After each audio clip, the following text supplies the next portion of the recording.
Dr. Richard Lipman welcomes you to our short explainer video on using a BMI table and calculator. It will help you determine the risk of obesity complications. BMI, or body mass index, is a crucial measure that helps assess your body weight relative to your height. Understanding your BMI can help you stay informed about potential health risks associated with obesity. First, let's learn how to use a BMI table.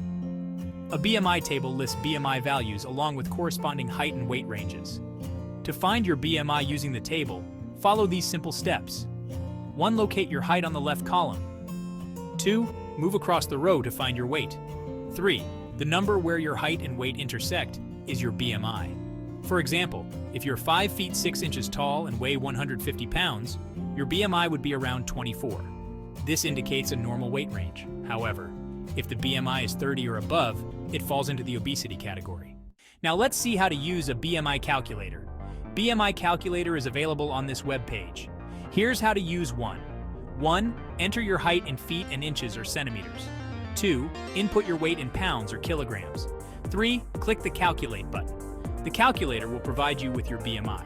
For instance, entering a height of 5 feet 6 inches and a weight of 150 pounds will give you a BMI of approximately 24. Understanding your BMI is just the first step. Different BMI ranges are associated with varying health risks. A BMI under 18.5 is considered underweight. A BMI between 18.5 and 24.9 is normal weight. A BMI between 25 and 29.9 is overweight. A BMI of 30 or above indicates obesity. Higher BMI values are linked to an increased risk of health complications, such as type 2 diabetes, heart disease, and hypertension.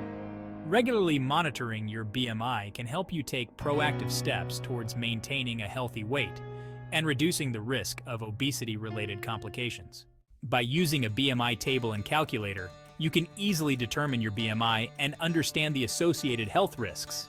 Stay informed, stay healthy. Thank you for your attention. More on my website.